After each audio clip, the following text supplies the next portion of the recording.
Okay.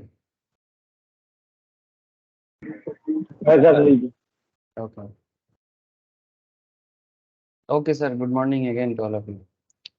अच्छा देखो, तो इक्विटी डेरिवेटिव माने स्टॉक मार्केट एनआईएसएम में डेरिवेटिव के अंदर हम लोग अभी बात कर रहे हैं सब। और डेरिवेटिव में क्या डिस्कशन होगा? लास्ट दिन एक टॉपिक कवर अप किया, लाइक लीगल एनवायरनमेंट का कॉन्सेप्ट डिस्कशन हुआ है सर। आज अकाउंटिंग एंड टैक्सेशन होना चाहिए, क्या बोलते हो? सही तो, अकाउंटिंग एंड टैक्सेशन। हाँ सर। तो चलो, ऑलमोस्ट थ्योरेटिकल पार्ट कंप्लीशन की तरफ बढ़ रहे हैं हम लोग। माने legal part, actually legal account taxation. माने ये जो इक्विटी डेरिवेटिव वर्ल्ड है, इस इक्विटी डेरिवेटिव वर्ल्ड में जो हिसाब किताब होता है, जब ब्रोकिंग फर्म आपके मतलब क्लाइंट से मार्जिन जमा करते हैं, उसका हिसाब तो होना चाहिए, है ना? क्योंकि आप लोग इतना तो देखा कि लीगल पार्ट में as well as settlement part में clearing corporations, trading members, clearing members किस तरह से पैसा मैनेज करने का रिस्पॉन्सिबिलिटीज लेता है, लीगल रिस्पॉन्सिबिलिटीज लेता है। लेकिन सब कुछ तब तब हो पाएगा ना जब प्रॉपरली हिसाब किताब मेंटेन होगा। तो यहाँ पर एक्चुअली दो हिस्सा है जो डेरिवेटिव में चैप्टर 9 कवर करता है। एंड टॉपिक है sir accounting part and taxation part. Accounting part जो है ये बेसिकली अकाउंट्स रिलेटेड कॉन्सेप्ट है। अब किसी किसी को ऐसा हो सकता है सर, जो बेसिकली नॉन कॉमर्स बैकग्राउंड से है, जिनको कभी भी जर्नल एंट्रीज का कोई आइडिया नहीं है। मैंने अकाउंटिंग एंट्री करने के लिए ना एक जर्नल एंट्री कॉन्सेप्ट होता है। सो जो साइंस या आर्ट्स पढ़ाई करके आए हो और अभी स्टॉक मार्केट सीख रहे हो सर, डोंट वरी, डरने वाला कोई बात नहीं है। एक नॉलेज का एरिया है जो सीखना पड़ेगा। तो मैं आज अब आप लोगों को डिटेल्स अकाउंट्स तो नहीं पढ़ाऊंगा, क्योंकि अकाउंट्स के लिए अलग एक क्लास चलता है, उसमें डिटेल्स मैं बेसिक्स ऑफ अकाउंट्स का क्लास मैं फिर से स्टार्ट करूंगा। हर साल 2 बार करके मैं कराता हूँ। नॉर्मली जो सीए फाउंडेशन के स्टूडेंट्स होते हैं या फिर CMA foundation as well as CS executive के भी स्टूडेंट्स को पढ़ाया जाता है बेसिक्स ऑफ अकाउंट्स। तो अगर किसी को भी अकाउंट्स रिलेटेड बेसिक डिस्कशन जरूरत है तो वो बाद में सोच सकता है कि अकाउंट्स जानना है। एटलीस्ट बेसिक्स ऑफ अकाउंट्स का नॉलेज सभी को जानना चाहिए, हर किसी को। ठीक है, मैं अभी आपको ऐसा कुछ नहीं बोल रहा हूँ, मैं बस इतना कहना चाहता हूँ कि मैं बहुत ज्यादा डिटेल्स में तो अभी अकाउंट्स में बात नहीं करूंगा, लेकिन जितना जरूरत होगा मुझे बताना तो पड़ेगा। ठीक है, क्योंकि हो सकता है कोई बाद में अकाउंट्स क्लास ना करे। जो जो जानते हैं उनको दिक्कत नहीं होगा, वो समझ जाएगा। लेकिन जिसको कुछ नहीं पता उसके लिए मुझे कुछ तो बोलना पड़ेगा।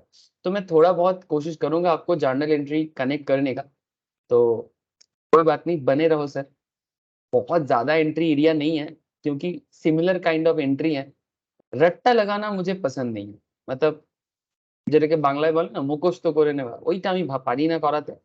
तो আমি বোঝাবो, तो कैसे समझाना है मैं थोड़ा कोशिश करूंगा सर। क्योंकि जिसके लिए अकाउंट्स में कम से कम 4-5 लेक्चर्स लग जाता है, उसको एक क्लास में बताने के लिए थोड़ा सा मुझे कुछ सोचना पड़ेगा।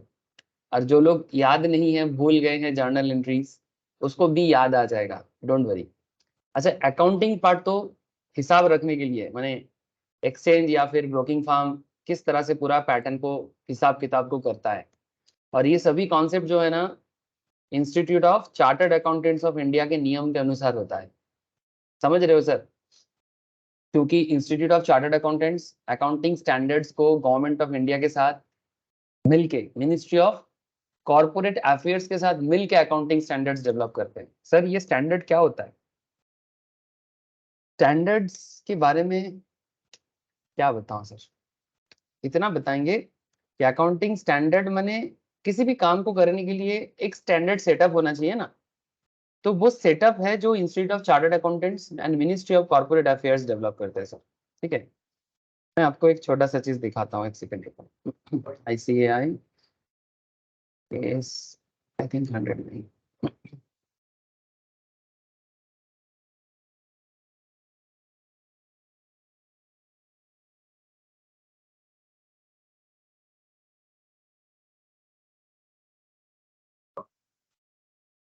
एक सेकेंड। স্ক্রিনটা শেয়ার করো দাদা। করছি করছি।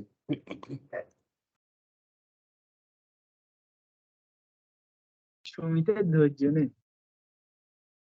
করছি, ডাউনলোড করছিলাম বলে স্ক্রিন শেয়ারটা একটু অফ করেছি। দাদা একটা কোশ্চেন করবো একটু? বল, বিরক্ত বুঝছি। করিস। কি হয়েছে? পিক মার্জিন বলে কোনো মার্জিন হয়? হ্যাঁ, পিক মার্জিন হয় তো, আগের দিন বোঝাচ্ছিলাম না? তো ওইটা যে পিক মার্জিনের কনসেপ্ট আগের দিন দিচ্ছিলাম তো, ওটা ডিটেলসে বলিনি কি পিক মার্জিনটা? মনে হচ্ছে ডিটেলস বলিনি, ওই জন্যই জিজ্ঞাসা করছিস।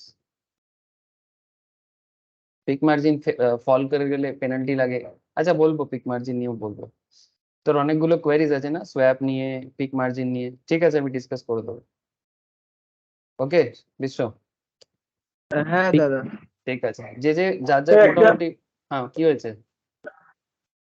একটা জিনিসে জিজ্ঞেস করছি, না বলছি না যে না, ফিউচার, সঠিক সঠিক, বলছি বল। যে ফিউচারের অপশনটা কি ক্যাশ সেটেলমেন্টই হয় তো শুধু? ফিউচার এন্ড অপশনস সেটেলমেন্টটা কি ক্যাশ সেটেলমেন্টেই হয় তো? কেন এরকম না করলাম না আমরা? আমরা কি এরকম পড়াশোনা করলাম? না না, বইতে অন্যরকম ভাবে নিজেটা সব গুলিয়ে যাচ্ছে আমার। হ্যাঁ সব গুলিয়ে যাবে, মাথা খারাপ হয়ে যাবে, ছেড়ে দে পড়াশোনা। হ্যাঁ বল, কেউ কিছু বলছিল। কি সেটেলমেন্ট হয় বলে দে একটু সবাই। ক্যাশ সেটেলমেন্ট হয় শুধু,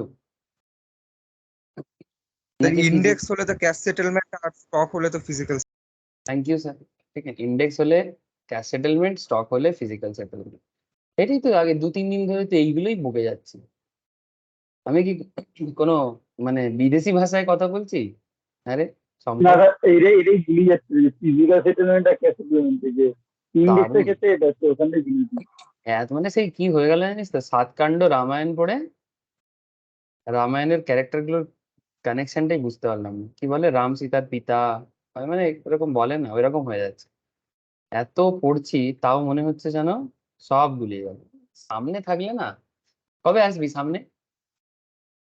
সঙ্গে একটা লাঠি নিয়ে আস। দেখছি তো। হ্যাঁ, একটা কঞ্চি হয় না, কঞ্চি সঙ্গে করে নিয়ে আসবি মারের জন্য। আচ্ছা দেখ, फोकस कर अकाउंटिंग एंड टैक्सेशन पार्ट। तो basically accounting and taxation part के अंदर मैं आप लोगों को लेके जा रहा हूँ सर, ध्यान से देखते रहना। थोड़ा सा ट्रिकी है बट उतना भी ट्रिकी नहीं है। Accounting for forward contract as per AS 11, ये थोड़ा चेंज हुआ है रिसेंट ट्रेंड में, जानते हो ना? क्योंकि आजकल अकाउंटिंग स्टैंडर्ड्स में ना पुराना स्टैंडर्ड थोड़ा गायब हो गया है, और उसके जगह इंडिया में क्या चल रहा है, आई थिंक 109, आई थिंक 109 होगा।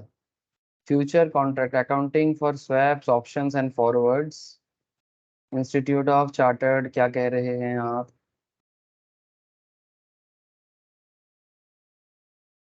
इसके लिए जो अकाउंटिंग स्टैंडर्ड्स आजकल डेवलप हुआ है ना सर, ये सब 109 में बोला। इंड एस एक्चुअली रिसेंटली एक अकाउंटिंग स्टैंडर्ड्स डेवलप किया गया सर, जिसको इंड एस बोला जा रहा है। एक्चुअली पहले ना इंड एस नहीं होता था, ठीक है? पहले सिर्फ अकाउंटिंग स्टैंडर्ड बोला जाता था, बट रिसेंट ट्रेंड में, मैं ज्यादा डिटेल्स में तो नहीं जा रहा हूँ, बट आपको हल्का आइडिया दे रहा हूँ कि जो कुछ भी होता है एज पर अकाउंटिंग स्टैंडर्ड्स होता है। स्टैंडर्ड्स कौन बनाता है, एक आइडिया ले लो सर। अकाउंटिंग स्टैंडर्ड्स बनाने वाला होता है sir ministry of corporate affairs and institute of chartered accountants, ठीक है? इंड एस 109, ये देखो। अच्छा यही वाला तो क्या लिखा है, इंडियन अकाउंटिंग स्टैंडर्ड्स, अब पढ़ लो थोड़ा सा। Indian accounting standard include paragraph set to be hold in plain type each have equal authority. छोड़ो। The objective of the standard is to establish principle for the financial reporting of financial assets and financial liabilities that will present relevant and useful information to users of financial statement for their assessment of their amounts, timing, uncertainty of an equity, future cash flows। समझ रहे हो sir? हाँ financial this standard shall be applied by all entities to all types of financial instrument except कुछ दिया है यहाँ पर, अब इतना डिटेल्स में जाने का जरूरत नहीं है क्योंकि अभी आप लोगों को चार्टर्ड अकाउंटेंट भी बनना है, ठीक है। चलो ठीक है, बेसिकली मैं आपको दिखाना चाह रहा था कि जो कुछ भी अकाउंट्स में बोला गया है ये किस पर्पस में बोला गया है और कौन बोलता है। सर बोलता है मिनिस्ट्री ऑफ कॉर्पोरेट अफेयर्स, और उसके साथ पूरा कंप्लीट मतलब इस कॉन्सेप्ट को डेवलप करने में काम करते हैं institute of chartered accountants of India, ठीक है। बिकॉज इंडिया में अकाउंट्स का मतलब पूरा जिम्मा इन्हीं के हाथ में है सर। ये देखो क्या लिखता है, the institute of chartered accountants of India has issued guidelines notes on accounting of index future contract from the viewpoint of parties who enter into such future contract as buyer or seller. For other parties involved in the trading process like broker, trading member, clearing corporations, a trade in equity index future is similar to trade in say shares, ठीक है। अगर कोई equity future में trade कर रहा है, index future में trade कर रहा है, ये similar to trade in shares and does not pose any peculiar accounting problem, ठीक है। Hence in this section we shall largely focus on the accounting treatment of the equity index future in the books of the client, in the books of the client। माने आप किसके behalf में काम करोगे, broker के behalf में, trading member के behalf में, या फिर क्लियरिंग मेंबर के बिहाफ में, या क्लियरिंग कॉर्पोरेशंस के बिहाफ में। क्लाइंट का बेसिकली डॉक्यूमेंट जिनके पास होगा उनके हिसाब से। तो in the books of client आपको जर्नल एंट्रीज या अकाउंटिंग एंट्रीज करना है, ठीक है। अब अच्छा, किसी किसी को ऐसा लगता होगा सर कि हम लोगों को तो जर्नल एंट्री नहीं पता। मुझे पता है कि कौन यहाँ है जिसका बैकग्राउंड साइंस है या आर्ट से है, ठीक है। सो डोंट वरी सर, मैं आप लोगों के लिए थोड़ा सा कुछ मुश्किल आसान करने का कोशिश करता हूँ। वेट सर, ठीक है। मार्केट, अच्छा मार्केट को चलने दो, ये तो इसका काम ही है चलना, कभी बढ़ेगा कभी गिरेगा, लेकिन गिरता मार्केट को थोड़ा सा देखते रही ना सर। हाँ, रिसेंट सपोर्ट जोन कहाँ बना रहा है, मौका बनेगा। गिरती मार्केट मौका बनाता है, देखते रहना सर। मुझे भी बता देना क्या अभी, क्योंकि आजकल मैं थोड़ा लाइव मार्केट के साथ कम मिल रहा हूँ। अच्छा ठीक है, चलो मार्केट तो आता जाता रहेगा। अब आपके मन में चल रहा है सर ये जो बुक्स क्लाइंट का जो बुक्स मेंटेन होगा इसमें अकाउंटिंग एंट्री होगा ना। अकाउंटिंग एंट्री में एक्चुअली जर्नल एंट्री होगा सर। जर्नल एंट्री, हाँ मैं दिखाता हूँ आपको। मैंने एक्चुअली क्या होता है सर, एक डेबिट एंट्री होता है और हर डेबिट के अगेंस्ट में एक क्रेडिट एंट्री होता है, या फिर उल्टा क्रेडिट के अगेंस्ट में डेबिट एंड डेबिट के अगेंस्ट में क्रेडिट। अकाउंट्स में दो ही एंट्री होता है, या तो एक डेबिट एंट्री या तो एक credit entry. Now the big question, sir debit entry कब होगा, क्रेडिट एंट्री कब होगा और किसका होगा। सर मैं तो आपको एक चीज बता दिया कि ये सारा खेल मतलब क्लाइंट के बुक्स में होगा, लेकिन क्यों होगा कैसे होगा ये मैं चाहूँ तो यहाँ पर आपको 1 मिनट 2 सेकंड के लिए रटा सकता हूँ। जैसे यहाँ पर एक दिया है सर, एक कॉन्ट्रैक्ट दिया है, ध्यान से देखो सर। एक suppose mister x purchase a future contract. अब काम क्या होता है सर, काम क्या है, कुछ नहीं, आपको फ्यूचर कॉन्ट्रैक्ट बाय करना है। तो एक काम करो ना, यहाँ पर जैसे ब्रिटानिया दिख रहा है तो आपको ब्रिटानिया नहीं लेना है, ब्रिटानिया का फ्यूचर लेना है। तो अगर आप ब्रिटानिया का फ्यूचर परचेस करने जाओगे तो आपको मार्जिन जमा करना पड़ेगा, है ना? आपको मार्जिन जमा करना पड़ेगा। एंड आप सभी को पता है सर कि मार्जिन जो होता है उसमें दो तरह का होता है, एक एक्सपोजर मार्जिन होते हैं, है ना, ओवरऑल इनिशियल मार्जिन होते हैं, ठीक है, स्पैन मार्जिन होते हैं। You all know these things. Margin के बारे में मैं बहुत बार बातचीत किया, बेसिक्स में वापस मैं मार्जिन रिलेटेड बात करूंगा, मैं उस पर और फिर से नहीं जा रहा हूँ सर फिलहाल। हाँ, तो मेरा कहने का मतलब है कि जब आप कोई पर्टिकुलर कॉन्ट्रैक्ट परचेस करोगे, ठीक है, तो आपको इनिशियल मार्जिन देना है, और इनिशियल मार्जिन के अंदर आपको span as well as exposure दो तरह का मार्जिन जमा करना होता है। अच्छा, ये दोनों मार्जिन क्यों जमा करना है इसके बारे में मैं फ्यूचर बेसिक्स में बात करके रखा, वापस भी करूंगा। जैसे अगर आप जीरोधा मार्जिन कैलकुलेटर में मैं थोड़ा विजिट कर लेता हूं, आप जरा देखें यहाँ से। जब आप फ्यूचर में या ऑप्शंस में जो भी हो, आप देखो यहाँ पर फिलहाल कि फ्यूचर में कोई एक पर्टिकुलर स्टॉक नेट क्वांटिटी, इसको ऐड कर लेते हैं, चलो ठीक है। आप देख सकते हैं यहाँ पर आपका जो भी टोटल मार्जिन बन रहा है उसमें स्पैन है और क्या है सर, स्पैन है और एक्सपोजर है। तो आप यहाँ पर एक चीज देखें, total margin span plus exposure minus spread benefit, this is the margin requirement for taking positions that can also be held overnight. मतलब ओवरनाइट माने आप आज होल्ड करके इसको अगला एक्सपायरी तक होल्ड कर सकते हो। तो आपको एनआरएमएल प्रोडक्ट लेना चाहिए, ना कि इंट्राडे लेना चाहिए। ठीक है, आप जब भी ट्रेडिंग प्लेटफॉर्म में जाते हो, यहाँ पर आपके सामने जब आप बाई करते हो ना, तो आपके सामने ऑप्शंस रहते हैं कि आप किस तरह का इसको करना चाहोगे, इंट्राडे करना चाहोगे, ठीक है, लॉन्ग टर्म में जाना चाहोगे, दे विल आस्क यू। तो बात यहाँ पर जो है, ये आपको डायरेक्टली बता रहा है सर कि ये आप ओवरनाइट होल्ड करोगे। मैं और ज्यादा डिटेल्स में फिलहाल नहीं जा रहा हूँ सर। तो मैं आपको अभी अकाउंटिंग कॉन्सेप्ट में थोड़ा सा फोकस करने के लिए आप मतलब बोलूंगा सर। आप जरा देखें यहाँ पर, mister x purchase a future contract on March 5, 2018। The initial margin calculated as per span is 50,000. The margin for the subsequent days calculated as per the span is as follows. अब आपके सामने आप देखो सर, और March 6, 2018, March 7, 2018 and March 8, 2018 तीन अलग अलग date आपके सामने हैं, और इसके लिए आपने मार्जिन जमा की। ठीक है, मार्जिन जमा किया तो 6 तारीख को आपने 55,000 जमा किया, 7 तारीख को क्लाइंट ने 45,000 का परचेज किया, 8 तारीख को 47,000 का परचेज किया। अब यहाँ पर आप देख सकते हैं कि इसका अकाउंटिंग एंट्री किया गया है। ये जो एंट्री है ना, इसको जर्नल एंट्री बोलते हैं। बहुत लोगों को पता है, आई नो, जो लोग अकाउंटिंग बैकग्राउंड से हो, माने कॉमर्स बैकग्राउंड से हो, दे मस्ट नो कि चल क्या रहा है। कि जैसे ऑन March 5, 2018 में initial margin equity future account debit कर दिया गया 50,000 में, ठीक है, बिकॉज ये वाला, ठीक है, इनिशियल मार्जिन, और बैंक अकाउंट को क्रेडिट कर दिया गया 50,000। बैंक अकाउंट इसलिए क्रेडिट किया गया क्योंकि बैंक अकाउंट में क्या हुआ सर, बैंक अकाउंट में पैसा आया। ठीक है, अब मैं समझाऊंगा इसको।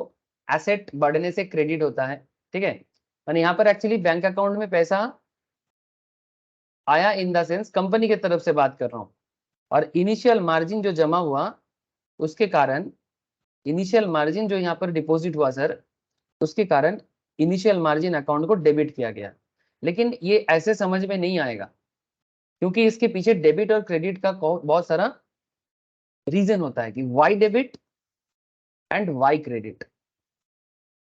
अब why debit and why credit के पीछे कहानी है, उसके बारे में मैं हल्का बात करूंगा सर, वेट कर जाओ थोड़ा सा।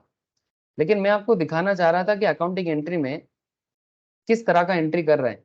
6 तारीख को वापस देखे आप, 6 तारीख को देखे आप, आपका मार्जिन इधर क्या होता है, इनिशियल मार्जिन है 50,000।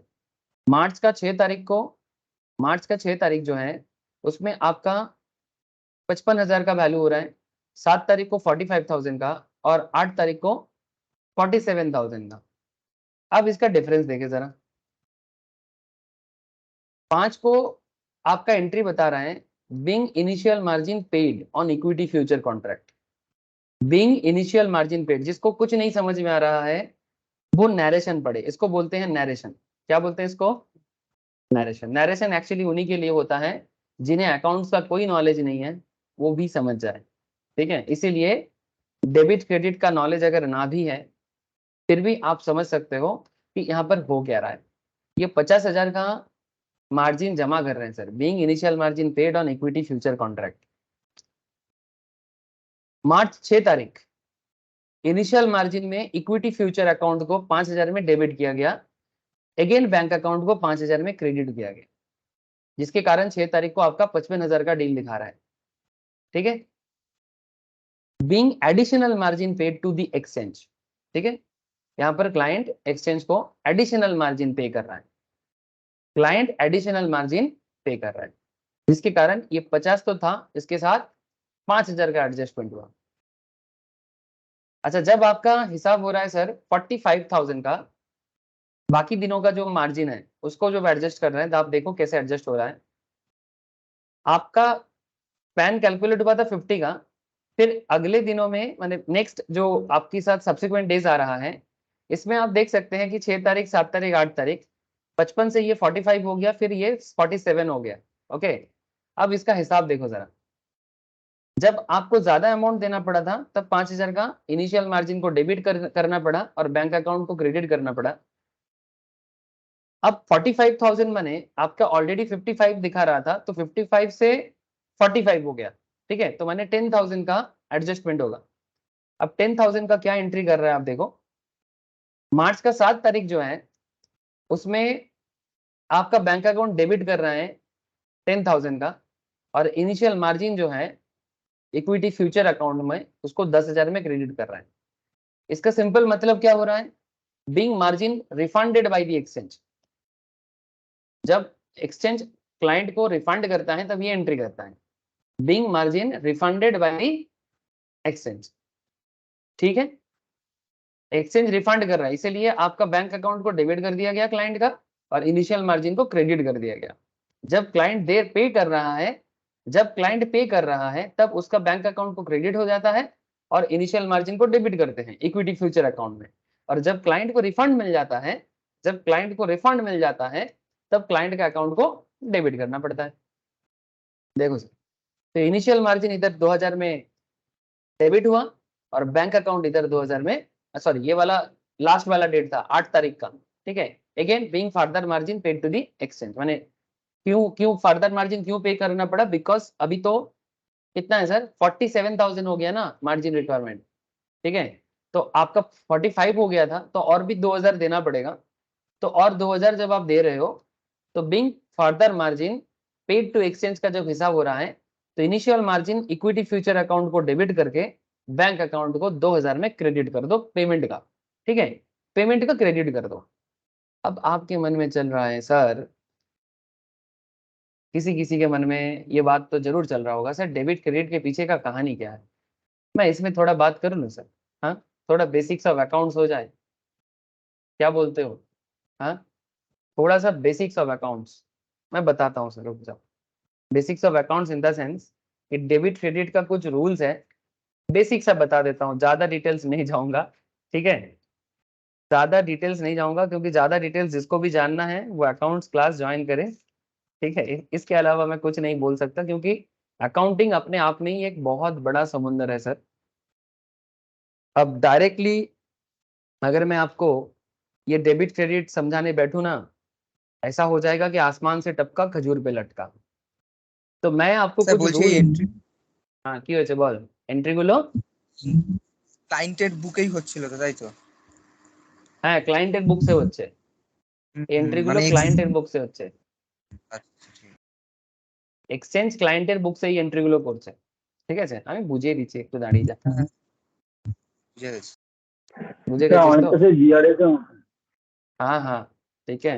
अब जो लोग अकाउंटिंग बैकग्राउंड से हो उनको समझ में आ गया, ठीक है सर रुक जाओ, এগুলো তো বিআরএসই তো স্যার, हाँ बोल, এগুলো তো বিআরএসই তো, ব্যাংক রিকনসিলিয়েশন স্টেটমেন্ট এর না বিআরএস কেন হতে যাবে, না ব্যাংক এন্ট্রি তো সব এগুলো নাকি? ব্যাংক এন্ট্রি মানে ব্যাংকের থ্রুতে যেহেতু পেমেন্ট হয় তাই ব্যাংকের সাথে এন্ট্রি হচ্ছে, মানে সেটা ব্যাংক এন্ট্রি, কিন্তু সবকিছু এন্ট্রি করছে এক্সচেঞ্জ এগুলো, মানে যেটা আরেকবার বিআরএস বল। হতো সেটা তো ব্যাংক এন্ট্রি করছে। ওটা তো বিআরএস এ যেটা হয় সেটা তো পাসবুকের সাথে ব্যাংক বুকের পাসবুকের সাথে ব্যাংক ব্যাংক বুকের ডিফারেন্স এন্ট্রি, ঠিক আছে। মানে ক্লায়েন্টের কাছে পাসবুক থাকে, ব্যাংকের কাছে ব্যাংকের বই থাকে, ঠিক আছে, সেই দুটোর মধ্যে অ্যাডজাস্টমেন্টটাকে আমরা বিআরএস এ দেখাই। সেই এন্ট্রিটার সাথে এরকম ডাইরেক্ট কিছু লিঙ্ক নেই। এক্ষুনির মধ্যে তোরা ডিসিশন নিস না, আমি বলছি কি কিভাবে এই জিনিসটাকে রিড করা দরকার। আমি একটু বেসিক্সটা বলে দেবো তাহলে সুবিধা হবে, একটু বেসিক্সটা বলে দেবো তাহলে সুবিধা হবে। অ্যাকচুয়ালি এখানে একটু অ্যাকাউন্টস এর ডিসকাশন ঢুকে আছে। আচ্ছা আমি কিছু থিওরিটিক্যাল পার্ট একবার কভার করে নিই, তারপর আমি অ্যাকাউন্টস এর বেসিক্সে যাচ্ছি। কিছু থিওরিটিক্যাল পার্ট একবার আমি ডিসকাস করে নিই, তারপর আমি অ্যাকাউন্টিং পার্টে এন্ট্রি করছি, মানে ডেবিট ক্রেডিটের পেছনে রিজন গুলোকে আমি বোঝাচ্ছি। মানে শুধু ডেবিট ক্রেডিট, এটা ডেবিট হবে এটা ক্রেডিট হবে মুখস্থ করে কোনো লাভ নেই, একটু ধৈর্য ধর। আমি চাইলেই হয়তো এক্ষুনি বলে দেবো, কিন্তু কথাটা তো সবাই ধরতে পারবে না, এই জন্য একটু আমি সময় নেব। আচ্ছা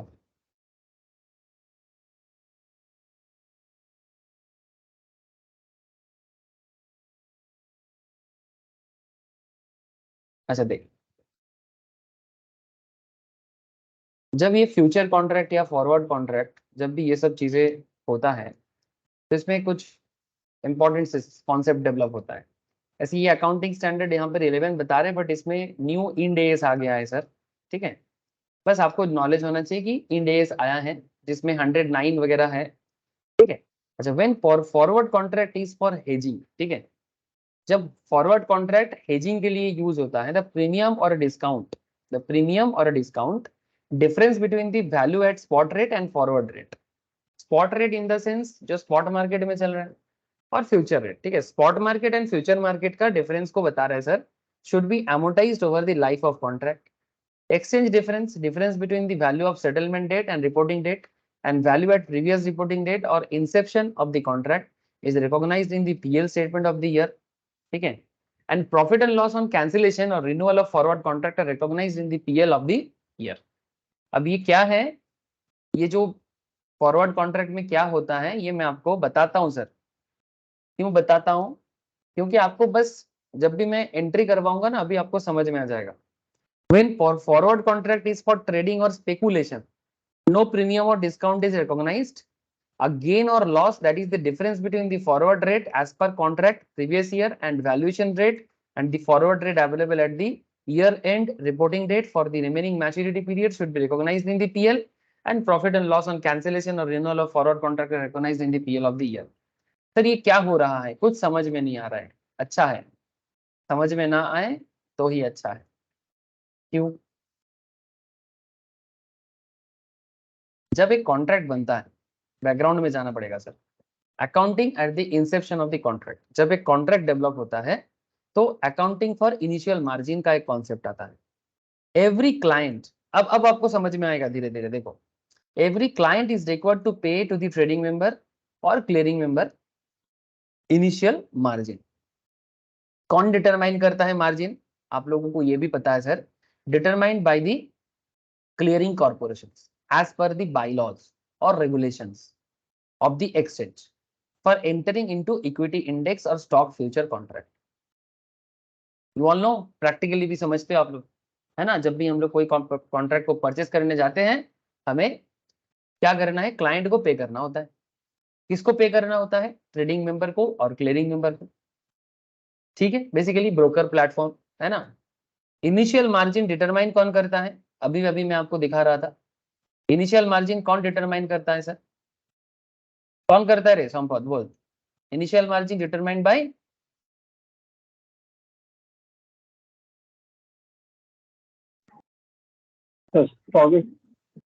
बोल। इनिशियल मार्जिन के डिटरमाइन करे, মানে এই যে ইনিশিয়াল মার্জিন কত হবে? হ্যাঁ বল। Clearing corporation, thank you sir, thank you, ठीक है। ये जो मार्जिन, एक्सपोजर, स्पैन, ठीक है, इसका जो हिसाब किताब है ये एक्सचेंज के रूल के हिसाब से होगा, बट ये डिसाइड करेगा क्लियरिंग कॉर्पोरेशन, ठीक है। अगर कोई चेंज होता है ना तो एक्सचेंज को क्लियरिंग कॉर्पोरेशन को बताना पड़ता है। यही बात हम लोग लास्ट क्लास में बता रहे थे। अगर कुछ चेंजेस भी होगा तो एक्सचेंज को क्लियरिंग कॉर्पोरेशन को बताना पड़ेगा for entering into equity index और स्टॉक फ्यूचर कॉन्ट्रैक्ट। चाहे स्टॉक का फ्यूचर में आप कॉन्ट्रैक्ट करें या इंडेक्स फ्यूचर में कॉन्ट्रैक्ट करें। Such initial margin paid payable should be debited. Such initial margin paid और पेबल, मैंने या तो पे कर दिया है या तो पे होगा, ठीक है। पेड या पेबल, ठीक है। मैंने एक्चुअली क्या होता है सर, अकाउंट्स में एक होता है ड्यू बेसिस एंट्री, जिसको हम लोग ड्यू बेसिस मैंने क्या होता है सर, इसको बोलते हैं एक्रूअल बेसिस ऑफ अकाउंटिंग, है ना। देखो मैं बीच से बात कर रहा हूँ, मैंने मिडिल ऑफ द अकाउंट से बात कर रहा हूँ, बेसिक से तो नहीं कर रहा हूँ। एक्रूअल बेसिस अकाउंटिंग बोलते हैं इसको, ड्यू बेसिस और एक्रूअल बेसिस अकाउंटिंग। तो ये पेबल कॉन्सेप्ट वहां पर काम करता है, पेमेंट किया नहीं करेगा इसी का एंट्री हो जाता है। और एक होता है कैश बेसिस अकाउंटिंग, जो नॉर्मली नहीं होता है इंडिया में। एक्रूअल बेसिस अकाउंटिंग ही ज्यादा फॉलो होता है, कैश बेसिस अकाउंटिंग इंडिया में फॉलो कम ही होता है, ठीक है। तो कैश बेसिस में क्या होता है, जब पेमेंट होता है या पैसा चला जाता है, ठीक है, या पैसा रिसीव होता है, तब उसका एंट्री किया जाता है। तो बेसिकली इसीलिए ना इस तरह का लैंग्वेज यूज करना पड़ता है, पेड और पेबल। तो सच इनिशियल मार्जिन पेड और payable should be debited to initial margin, equity index और इक्विटी स्टॉक फ्यूचर अकाउंट। जब पेमेंट होगा तो किसको डेबिट करना है? जब पेमेंट होगा तो किसको डेबिट करना है? आप जिसके नाम पे पेमेंट कर रहे हो। आप इक्विटी इंडेक्स के नाम पे कर रहे हो तो इक्विटी इंडेक्स अकाउंट, अगर आप स्टॉक के नाम पे कर रहे हो तो स्टॉक फ्यूचर अकाउंट। से फॉर एग्जांपल, जब हम लोग किसी इंडिविजुअल स्टॉक लाइक ब्रिटानिया हो, फ्यूचर टाइटन हो, हैवेल्स हो, जो भी स्टॉक हमें यहाँ पर सर्च लिस्ट में दिखने को मिल रहा है, सपोज किसी को हैवेल्स का फ्यूचर लेना है, ठीक? तो अगर हैवेल्स क्या है, एक स्टॉक है ना, तो हैवेल्स का स्टॉक अकाउंट को डेबिट करना है, ठीक है? मतलब किसके बिहाफ में आप कर रहे हो उसके ऊपर डिपेंड कर रहा है। तो जब आप इनिशियल मार्जिन पे करते हो या पेबल हालत में है, तो सच इनिशियल मार्जिन पेड और payable should be debited to initial margin, equity index और equity stock future contract account. Additional margin if any, अगर कोई एडिशनल मार्जिन का जरूरत आता है, should also be accounted for in the same manner. अच्छा, additional margin कब लगता है, इसका भी हम लोग कैलकुलेशन कुछ दिन पहले देखा कि नहीं देखा? आपको ब्रोकिंग प्लेटफॉर्म के तरफ से क्लाइंट को एडिशनल मार्जिन के लिए बोला जाता है ना, जब वोलेटिलिटी बढ़ जाता है। हाँ सर, जब प्रीमियम प्राइस चेंज होता है। हेलो, পাম্প हाँ सर। করার हाँ, पंप करने के लिए, या फिर जब वोलेटिलिटी इंक्रीज हो जाता है तो मार्केट को सुइटेबल सिचुएशंस में रखने के लिए ब्रोकर क्या करता है, क्लाइंट को बोलते हैं कि आपको मार्जिन देना पड़ेगा, नहीं तो हम लोग स्क्वायर ऑफ कर देंगे। बोलते कि नहीं बोलते? है ना? बस उसी चीज को बोला जा रहा है यहाँ पर एडिशनल मार्जिन। और ये एडिशनल मार्जिन डिपेंड करता है जब कोई पर्टिकुलर कॉन्ट्रैक्ट में किसी भी तरह का वोलेटिलिटी इंक्रीज हो जाता है, ठीक है, या फिर किसी तरह से प्रीमियम प्राइस फ्लक्चुएट करता है, तब में भी अगर अकाउंट में सफिशिएंट बैलेंस नहीं है तो क्लाइंट को पंप करने के लिए बोला जाता है, ठीक है? उसी का बात कर रहे हैं। Additional margin if any should also be accounted for in the same manner in the sense, वही इक्विटी इंडेक्स अकाउंट को डेबिट करना है, ठीक है, और बैंक से जाएगा तो बैंक को क्रेडिट करना है। आगे देखते हैं सर, सब बोल दिया है, फिर भी मैं थोड़ा अकाउंट बेसिक्स बता दूंगा। হ্যালো अच्छा, हाँ কি হয়েছে? ব্যাপারটা তো ইসপের মতো ইসপে যেমন এন্ট্রি হতো ওই রকমই তো এন্ট্রি হবে ওহো, এই একটা দুটো জিনিস কি মনে রেখেছিস? হ্যাঁ রে বাবা, সব অ্যাকাউন্টিং এন্ট্রি একই কনসেপ্টে বিল্ড থাকে। পৃথিবীতে যত ধরনের অ্যাকাউন্টস হয়, ঠিক আছে, যদি ম্যাচ করাতে পারিস সমস্ত হিসেব মিলে যাবে, কারণ ডেবিট আর ক্রেডিটের কনসেপ্ট বদলায় না। এবারে সে তুই ইসব দিয়ে ভাব, বিআরএস দিয়ে ভাব, ঠিক আছে, পার্টনারশিপ দিয়ে ভাব, কোম্পানি অ্যাকাউন্টস দিয়ে ভাব, ডাজন্ট ম্যাটার। ব্যাপারটা বোঝ আমি কি বলছি। পৃথিবীর সমস্ত অ্যাকাউন্টসের ডেবিট আর ক্রেডিটের সিস্টেম সেম কনসেপ্টে ডেভেলপ করা হয়, ঠিক আছে? স্যার বলছি ওই হ্যাঁ গোল্ডেন বল। রুল বা হ্যাঁ এক্স্যাক্টলি, হ্যাঁ গোল্ডেন রুল বা অ্যাকাউন্টিং ইকুয়েশন রুল, ওই রুলের বেসিসেই সবকিছু। Very good, very good. ওই বেসিসটাই ফলো করা হয়, ঠিক আছে, কাকে ডেবিট করব আর কাকে ক্রেডিট করব, আর ডেবিট আর ক্রেডিটের পেছনে নিয়মটা কি থাকবে, ঠিক আছে? আমি যেহেতু দেখ এটা তো আমাদের অ্যাকাউন্টস ক্লাস নয়, বাট আমি জাস্ট ডেরিভেটিভে কি অ্যাকাউন্টিং এন্ট্রি হয় সেটা একটু বোঝাবার চেষ্টা করছি, বিকজ নর্মালি লোকে কি ভাববে কি অ্যাকাউন্ট সবাই জেনে আসছে, বাট আমি জানি কি এখানে অনেক মানুষ আছে যারা অ্যাকাউন্টস ব্যাকগ্রাউন্ড থেকে নয়, আবার অনেকে অ্যাকাউন্টস ব্যাকগ্রাউন্ড থেকে হওয়া সত্ত্বেও অ্যাকাউন্টস ভুলে গেছে, ঠিক আছে, এরকমও আছে, সেটাও আমি জানি। তো যেখান থেকেই হোক না কেন আমি চেষ্টা করছি আস্তে আস্তে জিনিসটাকে একটু কানেক্ট করার। এবারে কারোর যদি কোনো প্রায়র নলেজ থাকে, লাইক ইসপের নলেজ বা any kind of accounting entry तारा जाने, ठीक है, अगर किसी को भी पता है तो वो उसको कनेक्ट कर सकता है, मैं उसको मना नहीं करूंगा, आप आराम से कनेक्ट कर सकते हो, ठीक है? तो what ever prior knowledge of accounts you have, you can easily relate with this things. But आगे देख ले सर, ठीक है, कि क्या क्या पॉइंट किस तरह से बता रहे हैं। थोड़ा पेशेंस रखो यार, थोड़ा पेशेंस रखो। एडुकेशन एक ऐसा चीज में ना जिसमें पेशेंस का बहुत जरूरत है। It may be mentioned that at the time when the contract is entered into for purchase or sale of equity index future, again simple language में बात कर रहा हूँ sir, it may be mentioned that at the time when the contract is entered into for purchase or sale of equity index future, माने simple बात है ना, जब हम लोग ब्रोकिंग प्लेटफॉर्म के थ्रू से कोई पर्टिकुलर कॉन्ट्रैक्ट को बाई या सेल करते हैं। बटन का काम है सर, बाई सेल में तो कुछ है नहीं, बाई सेल में तो कुछ है नहीं, क्लाइंट के एंगल से देखो वो तो सिर्फ बाई बटन में बाई दबाएगा, अकाउंट में बैलेंस होगा, सेल बटन में सेल दबाएगा, बस काम खत्म, पैसा हजम। लेकिन सर इसका पीछे एंट्री तो है ना, तो वही थोड़ा सा देख लेना। It may be mentioned that at the time when the contract is entered into for purchase or sale of equity index future, no entry is passed for recording the contract because no payment is made at the time except for the initial margin. बात को समझे sir, जब कोई particular contract होता है, ठीक है जी, तो उसमें कॉन्ट्रैक्ट वैल्यू का कुछ पेमेंट होता है क्या? आप अगर हैवेल्स का सितंबर फ्यूचर बाई करोगे तो क्या आप कॉन्ट्रैक्ट वैल्यू में कुछ कर रहे हो क्या? 500 इंटू मिनिमम क्वांटिटी लेने के लिए बोल रहे हैं हैवेल्स फ्यूचर, तो 500 शेयर लॉट एक लॉट का 1332 करके पे कर रहे हो या उससे कम पे कर रहे हो? मैंने कम बेसिकली कम कम आप कॉन्ट्रैक्ट वैल्यू में तो नहीं कुछ तो कर नहीं रहे हो ना सर। ना, तो जब कॉन्ट्रैक्ट वैल्यू में एक्चुअल में कुछ हो नहीं रहा है तो फिर कॉन्ट्रैक्ट वैल्यू को एंट्री करने का क्या जरूरत है? बात समझ में आ रहा है सर? जब कॉन्ट्रैक्ट वैल्यू में कुछ हो ही नहीं रहा है तो फिर कॉन्ट्रैक्ट वैल्यू में एंट्री करके क्या फायदा? इसीलिए क्या कह रहा है sir, no entry is pass for recording the contract because no payment is made at the time except for the initial margin.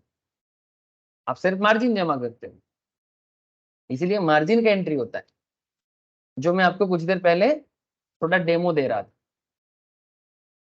Eight the balance sheet date the balance in the initial margin equity index और equity stock future account should be shown separately. At the balance sheet date, जब balance sheet prepare किया जाता है, the balance in the initial margin equity index और equity stock future account should be shown separately under the head currency asset. ठीक है, ये maintain किया जाता है। Where any amount has been paid in excess of the initial or additional margin, अगर कोई amount client पे करता है excess of the initial or additional margin, the excess should be disclosed separately.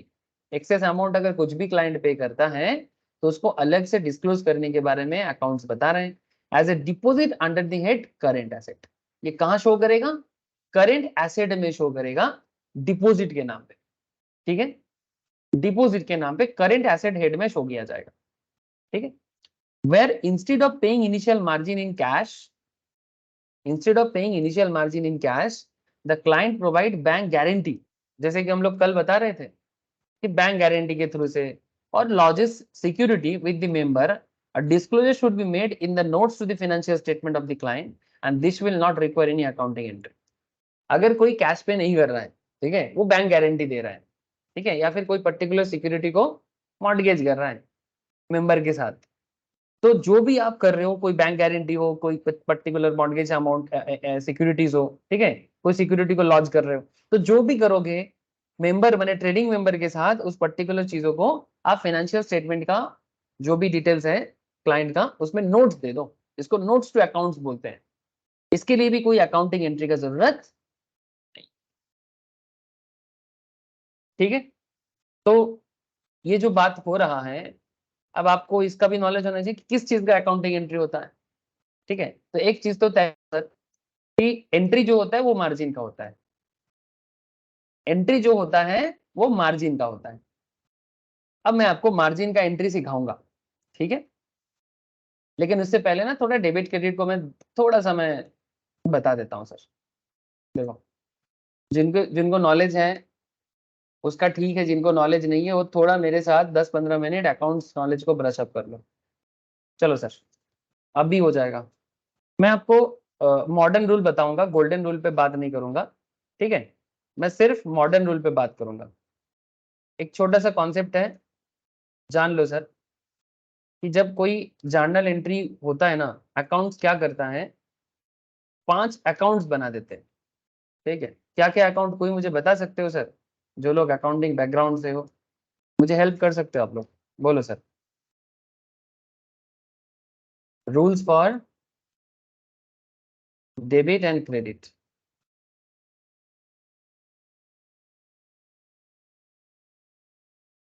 rules for debit and credit as per accounting equation basis. कोई तो मुझे बताओ sir, anyone try. अरे ट्राई करो, को क्या चला जाएगा जिंदगी में, ट्राई करने में कोई हर्ज नहीं। কোশ্চেনটা কি? क्वेश्चन ये है कि as per accounting rule there are basically 5 accounts. वो 5 अकाउंट्स क्या है? তারপর আপনি ওই অ্যাসেট লাইবিলিটি ওইগুলো কথা বলছেন? হ্যাঁ বল, ভালোই তো বললি। অ্যাসেট অ্যাকাউন্ট, হ্যাঁ আর কি বল? লাইবিলিটি অ্যাকাউন্ট, হুম, হচ্ছে পার্সোনাল অ্যাকাউন্ট হয়। ओए हाँ? जब asset account, liability account, capital account, revenue account और expense account. Asset liability capital revenue এটা কি ভুলে গেলাম, বল। Expense account. एक्सपेंस। ए नंदन तो सही जा रहा था, बट क्या गड़बड़ कर दिया? गोल्डन रूल को इक्वेशन रूल के साथ मैच कर दिया। হ্যাঁ হ্যাঁ হ্যাঁ ठीक है, पर्सनल अकाउंट गोल्डन रूल में बोला जाता है सर, इक्वेशन रूल में नहीं है। ठीक है, अच्छा एक क्वेश्चन, जो लोग अकाउंट्स बैकग्राउंड से हो उनको पता है कि there is a golden rule concept as well as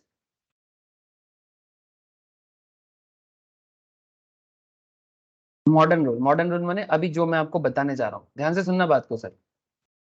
अच्छा गोल्डन रूल के हिसाब से कितना अकाउंट होता है, चलो ये भी बता दो। 3টে बॉल बॉल। রিয়েল অ্যাকাউন্ট, পার্সোনাল আর nominal. Real personal, personal nominal.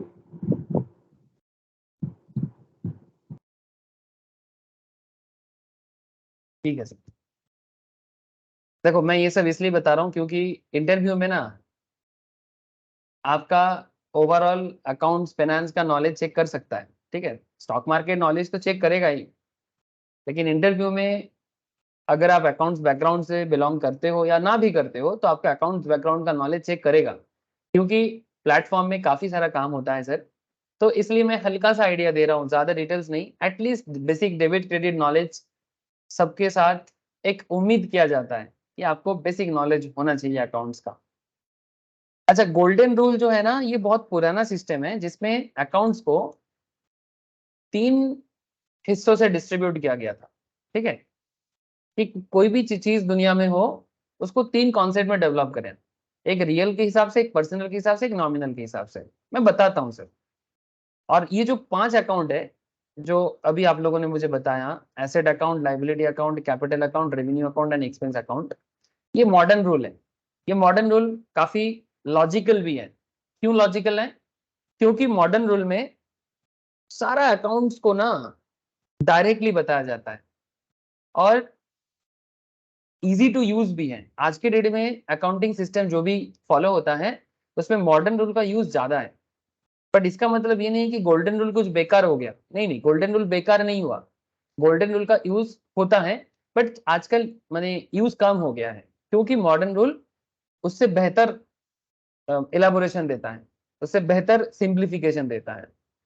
तो मैं आपको गोल्डन रूल के बारे में बता दूंगा सर, बट फिलहाल नॉलेज के लिए मैं आपको इक्वेशन रूल के बारे में थोड़ा बताता हूँ। चलो इसमें भी अगर चाहो तो हेल्प कर सकते हो सर, कि एसेट अकाउंट में डेबिट और क्रेडिट का क्या रूल्स होता है। मैं इस तरह से तुम लोग भी लिखते। हाँ बोलो सर। অ্যাসেট বাড়লে ডেবিট আর rules for debit, comes in debit और goes out credit है। हाँ ठीक है चलो ये भी चलेगा, बट जब तुम अकाउंटिंग इक्वेशन के बारे में बात कर रहे हो ना सर, तो ये कम्स इन गोज आउट से बेहतर है इंक्रीज डिक्रीज पे बात करो, क्योंकि वो जो comes in and goes out का कॉन्सेप्ट है वो गोल्डन रूल में ज्यादा अच्छा लगता है। ठीक है, गलत नहीं बोल रहा हूं मैं ये नहीं कह रहा हूं कि ना, आप ठीक है। गलत हो, you are not wrong sir, but modern rule में ना एक्चुअली इंक्रीज एंड डिक्रीज को फोकस किया जाता है। ठीक है, माने एसेट बेड़े छे ना एसेट कोमे छे। ठीक है सर। अब एसेट क्या होता है? एसेट माने current asset, fix asset, cash हो सकता है, लैंड हो सकता है, बिल्डिंग हो सकता है, एनी काइंड ऑफ फर्नीचर्स हो सकता है। ठीक है, एनी काइंड ऑफ थिंग जो एसेट हो सकता है, टेंजिबल इंटेंजिबल होता है। इंटेंजिबल में जैसे मानो गुडविल है, कॉपीराइट है, पेटेंट वगैरह है, ये सब इंटेंजिबल्स में हो गया। टेंजिबल माने simple land, building, plant, machineries, है ना, कैश, बैंक बैलेंस, सब एसेट के अंदर काउंट हो जाता है। तो जैसे कि आप लोगों ने सही बताया सर कि rules for debit and rules for credit में एसेट अकाउंट में क्या होता है कि अगर एसेट बिजनेस में बढ़ता है तो डेबिट दी क्या करना चाहिए sir? Debit the increase. Thank you sir, debit the increase, you are right sir. अब सही हो तो मुझे सही बोलना पड़ेगा ना। क्रेडिट क्या कर देंगे सर? अगर एसेट गिर जाए, एसेट अगर डिक्रीज होता है तो क्रेडिट दी डिक्रीज। ठीक है, मैं इसमें साइन यूज कर देता हूं, इंक्रीज डिक्रीज। बिजनेस में एसेट, कोई भी asset sir, cash, bank balance, land, building, plant, machineries, anything, जो भी आप एसेट के नाम से जानते हो, बिजनेस में एसेट बढ़ेगा, डेबिट करना है। बिजनेस में एसेट गिर जाएगा, क्रेडिट करना है। ठीक है। अच्छा, लाइबिलिटी में क्या होता है, चलो बताओ सर। লাইবিলিটি বাড়লে ক্রেডিট আর কমলে ডেবিট, এই হ্যাঁ। लाइबिलिटी अगर इंक्रीज हो जाए, अच्छा पहले देखो सर, लाइबिलिटी जब आपके बिजनेस में कम हो जाएगा तो उसको डेबिट कर देंगे। डेबिट दी डिक्रीज, है ना सर? হ্যাঁ স্যার। डेबिट दी डिक्रीज माने अगर आपके बिजनेस का लाइबिलिटी कम होता है, ठीक है, आपका बिजनेस में लाइबिलिटी अगर कम हो जाता है तो आप उसको डेबिट कर दें। और अगर आपके बिजनेस में लाइबिलिटी बढ़ जाता है, ठीक है, माने किसी को ऑब्लिगेशन जो आपका है वो बढ़ जा रहा है तो उसको क्रेडिट करना होता है। तो हम लोग यहाँ करेंगे कि हाँ, क्रेडिट दी इंक्रीज, माने बिजनेस में जब आपका लोन बढ़ जाए, ठीक है, तो आप उसको क्रेडिट करोगे, जब लोन कम हो जाए तो आप उसको डेबिट करोगे। इतनी सी बात है सर। तो कैपिटल अकाउंट का बताओ सर। सर कुमुलेट डेबिट वालेट क्रेडिट। कुमुलेट डेबिट, वार्डले क्रेडिट, माने बिजनेस में अगर कैपिटल का फ्लो हो, ठीक है, if there is a inflow of capital, then हम लोग क्या बोलेंगे? इनफ्लो माने कैपिटल इंक्रीज होना। अच्छा, लेकिन अगर बिजनेस से कैपिटल कम हो जाए तो डेबिट दी डिक्रीज, माने एक्चुअली लाइबिलिटी का जो ट्रीटमेंट होता है कैपिटल का भी सेम ट्रीटमेंट होता है। इसीलिए अगर आप कभी भी बैलेंस शीट चेक करते हो तो बैलेंस शीट में लाइबिलिटी और कैपिटल एक ही साइड में होता है ना। बैलेंस शीट में लाइबिलिटी और कैपिटल सेम साइड में होता है। ठीक है, मैं ये भी पूछूंगा आप लोगों को। हाँ, কি হয়েছে বল? Equity capital. इसीलिए इक्विटी कैपिटल लाइबिलिटी साइड में शो होता है, यही ना? হ্যাঁ হ্যাঁ। अच्छा, क्रेडिट दी क्या करेंगे सर? इंक्रीज, यानी बिजनेस में अगर कैपिटल बढ़ जाता है तो उसे हम लोग क्रेडिट करते हैं। ठीक है। अच्छा, रेवेन्यू, रेवेन्यू का क्या करेंगे सर? हाँ बोलो। একই হবে স্যার, কুমুলেট ডেবিট আর ওয়ালেট ক্রেডিট। একই হবে ইন দা সেন্স মানে যদি বিজনেসে রেভিনিউ বাড়ে তাহলে ডেবিট ক্রেডিট করব, তাই তো? হ্যাঁ, মানে ডেবিট দি কুমুলেট ডেবিট ডিক্রিজ, ওয়ালেট ডেবিট দি ডিক্রিজ আর credit the increase. Expense. Expenses বাড়লে ডেবিট আর কমলে ক্রেডিট। डेबिट वालेट दी डेबिट कुमुलेट इंक्रीज, हाँ very good sir, very good. Debit the increase, credit the decrease. उल्टा हो गया सर। हाँ, नहीं इतना देर से ये लाइबिलिटी, कैपिटल और रेवेन्यू का जो भी हुआ, एक्सपेंस में ठीक उसका उल्टा हुआ। बिजनेस में अगर आपका बिजनेस का खर्चा बढ़ जाता है तो डेबिट करना है, और बिजनेस में अगर आपका खर्चा ज्यादा सॉरी कम हो जाए तो क्रेडिट करना पड़ता है। इन सिंपल यही नियम है सर डेबिट और क्रेडिट का, इसके बाहर कुछ नहीं होता। जो कुछ भी होता है इसी के अंदर होता है। माने आपका बस एक ही चैलेंज होता है कि एसेट, माने एक्चुअली देखो इसको बोलते हैं डेबिट क्रेडिट रूल्स, ठीक है, डॉक्ट्रिन भी बोल सकते हो आप। अब एज एन अकाउंटेंट चैलेंज जो फेस करना पड़ता है that is the identification process. Asset, liability, capital, revenue, expense पे आपको प्रॉपर आइडेंटिफिकेशन रखना पड़ता है। ऐसे ये 5 चीज डायरेक्टली तो बोलता नहीं है रियल लाइफ में, तो आपके सामने वेराइटीज ऑफ सिचुएशंस होता है, आपको फाइंड आउट करना है कि भाई ये लाइबिलिटी है कि एसेट है कि कैपिटल है कि रेवेन्यू है कि एक्सपेंस है, और जो भी होगा उसके हिसाब से आपको डेबिट क्रेडिट को डील करना है। अच्छा, एक क्वेश्चन आप लोगों ने थोड़ा सा बताया था, तो मैं भी आपके सामने क्वेश्चंस रखता हूँ कि एक बैलेंस शीट में, बैलेंस शीट होता है ना सर, ये टी शेप बैलेंस शीट है। अगर आप कंपनी अकाउंट्स देखते हो तो आपको वर्टिकल शेप बैलेंस शीट दिखता है ना, शेड्यूल 3 बोलते हैं उसको। तो मैं एक छोटा सा सवाल कर रहा हूँ, ये जर्नल एंट्री से ही एक्चुअली सवाल जनरेट होता है कि कैपिटल और लाइबिलिटी सिमिलर ट्रीटमेंट होता है। मैंने एक्चुअली सुनने में थोड़ा सा ऑड लग रहा है कि बिजनेस में लाइबिलिटी बढ़े तो भी जो होगा, बिजनेस में कैपिटल बढ़े तो भी एक ही होगा।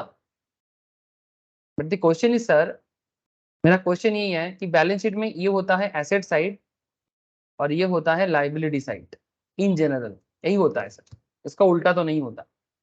Now my question is that ये बोथ साइड टैली क्यों करेगा?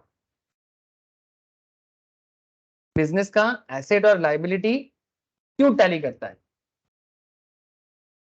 आप हमेशा देखना, जो भी अकाउंट्स करते हैं वो हमेशा बोलते हैं कि अगर टैली नहीं होता है तो उनको चिंता हो जाता है, तब वो बोलते हैं कि अकाउंट्स टैली नहीं कर रहा है, बैलेंस शीट टैली नहीं कर रहा है। मैं आपको एक छोटा सा सवाल किया सर कि liability side and asset side tally क्यों करेगा? अगर टैली नहीं है, টোটাল हाँ बोलो অ্যাসেট सर। যেটা দাঁড়াচ্ছে हम्म, সেটাকে যদি ইয়ে করা হয় লাইবিলিটি পেমেন্ট করার পর বাকি যেটা পড়ে থাকবে সেটা ইকুইটি মানে শেয়ার হোল্ডারদের জন্য থাকে, তাই দুটোকে একসঙ্গে করে এদিকটা মিলালে তবে দুটো ব্যালেন্স করে।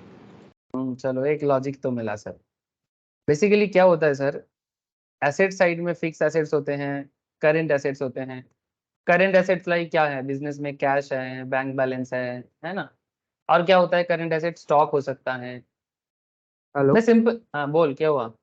হ্যাঁ, লাইবিলিটি দিকে হচ্ছে বেসিক্যালি তোমার কি হয় না, ট্যালিটা করে কারণ হচ্ছে কি, তুমি যখন ইসে নাও মানে ব্যাংক লোন বা কিছু নাও, সেগুলো তোমার কারেন্ট লাইবিলিটি হয়ে যায়, সেগুলো লাইবিলিটি সাইডে ডিনোট হয়, তো ওগুলো থেকে हम्म, যে একটা জেনারেট হয় না।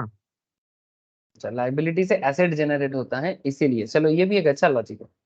सुमित, आज तो एकदम सही বাকিটা बोल रहे আর বাকি हो। যেটা থাকে, বাকিটা যেটা থাকে ওটা ক্যাশ অ্যান্ড ক্যাশ ইকুইভ্যালেন্ট হয়ে যায়। हाँ चलो, आज सुमित एकदम फोड़ दिया।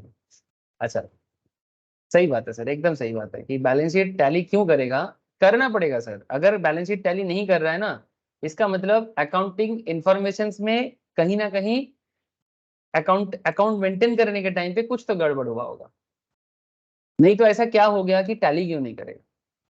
टैली करना ही है। जब हम लोग बचपन में क्लास 11 12 में फाइनल अकाउंट्स टैली नहीं करता था, हम लोग क्लास के बाहर निकल के सबसे पहले यही दोस्त लोग चिल्लाते थे, अरे यार बैलेंस शीट टैली नहीं किया, बैलेंस शीट टैली नहीं किया। लेकिन सर, अगर क्वेश्चन कंप्लीट है और क्वेश्चन में सारा डेटा गिवन है प्रॉपरली, तो होगा ही सर, होना ही है। तो कॉन्सेप्ट अगर पूरा क्लियर है, मतलब जो भी चीज डेटा होना चाहिए वो अगर है तो होगा ही। तो फिक्स एसेट्स में लैंड, बिल्डिंग, इस तरह का चीजें देखने को मिलता है। करंट एसेट में कैश, बैंक बैलेंस, स्टॉक, इस तरह का। लाइबिलिटी साइड में आपको क्रेडिटर डिटेल्स मिलता है ना सर? अगर मैं रॉन्ग हो जाऊं तो बताना सर। ऐसे आप लोग मैम के पास काफी डिटेल्स वाला अकाउंट्स करते हो, मैं तो बेसिक अकाउंट्स बता रहा हूँ थोड़ा। क्रेडिटर डिटेल्स होगा। इसके अलावा आपका कोई भी आउटस्टैंडिंग वेजेस, लेबर वगैरह कुछ है तो वो रहता है। आपके पास अगर बिल्स पेबल कुछ है तो वो भी चला जाता है, या long term loan, short term loan, सब कुछ। हाँ, एनी काइंड ऑफ लोन, ठीक है, शॉर्ट टर्म, लॉन्ग टर्म, जो भी है आपका, बिल्स पेबल। अच्छा, इधर बीआर भी आप लिख सकते हो। मैं कहना ये चाहता हूँ कि एक तरफ एसेट है, दूसरी तरफ आपका ये creditor, outstanding balance, bills payable, loan amount, ये सभी आपका क्या है sir? These all are your liabilities. Liability. लेकिन इन दोनों के बीच में एक मिसिंग कॉन्सेप्ट होता है, और वो मिसिंग कॉन्सेप्ट क्या है, क्या बैलेंस होता है सर? एसेट से अगर आप लाइबिलिटी को, ইকুইটি हाँ सर बोलो। ইকুইটি ক্যাপিটাল মানে ওটা দিয়ে তো নেট ওয়ার্থ বেরোয়। वेरी गुड सर, एसेट से लाइबिलिटी को माइनस करते हैं तो एक्चुअली कैपिटल मिलता है। अब इस कैपिटल को हम लोग इक्विटी कैपिटल बोलते हैं, ठीक है। अच्छा, इसके अंदर लोन कैपिटल भी अलग से होता है सर, ठीक है, क्योंकि लोन के थ्रू से भी आपके पास बिजनेस में पूंजी आता है। लेकिन मैं यहाँ पर बात कर रहा हूँ उस कैपिटल का जो बिजनेस या प्रोमोटर अपने पॉकेट से देता है। तो आई होप कि आपको बात समझ में आ रहा है कि एसेट साइड से अगर आप लाइबिलिटी को माइनस करते हो तो जो बैलेंस बढ़ता है वो आपका कैपिटल होता है। And the another big thing is that is the reason कि लाइबिलिटी साइड में कैपिटल को देना पड़ता है। ये एक रीजन है क्योंकि बैलेंस करने के लिए ये एक इंपॉर्टेंट इक्वेशन भी है, asset minus liability equals to capital. That is one of the big purpose. और एक बड़ा पर्पस है सर, एक तो आपने देखा कि asset minus liability equals to capital हो रहा है, और एक पर्पस भी है जो एक्चुअली अकाउंटिंग रूल के हिसाब से है।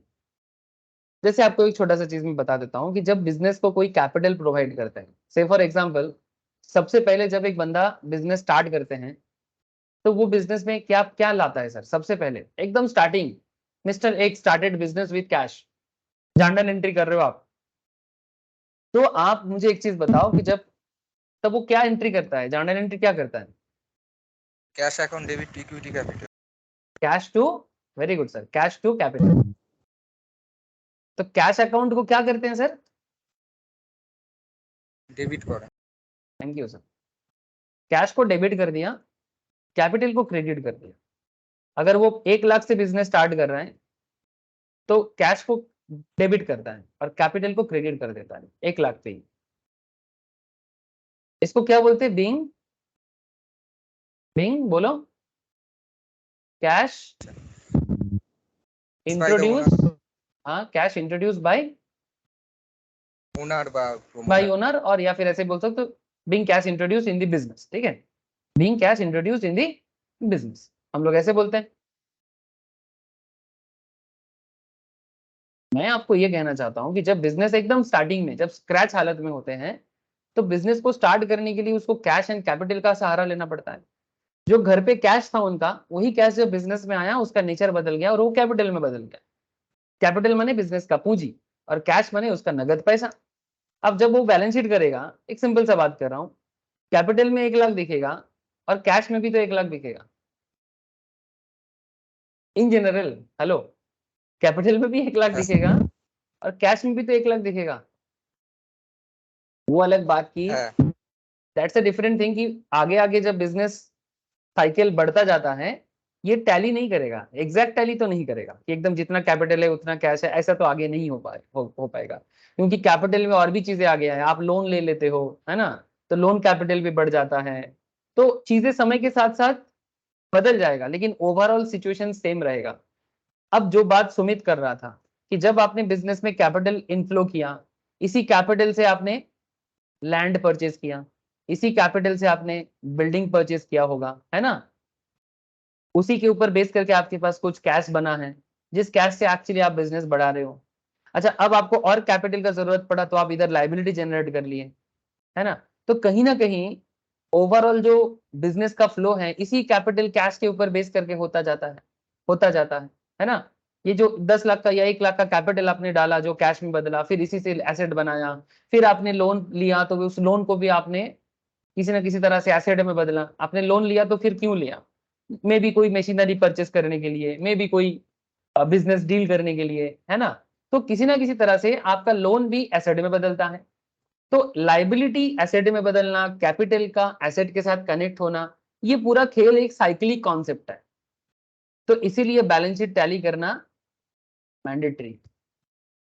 ये साइक्लिक कॉन्सेप्ट रेगुलर बेसिस में फ्लो होता जाता है और बैलेंस शीट में हम लोग जो अकाउंट्स करते हैं ना, एक फ्लो कॉन्सेप्ट है और इस फ्लो कॉन्सेप्ट के थ्रू से ये टैली होना ही है। जैसे सुमित ने भी एकदम एक अच्छा बात बताया, चौथा ने तो एकदम बढ़िया से एकदम एक्सप्लेन किया, अब सभी कोई ठीक ठाक बोला सर, वेरी गुड सर।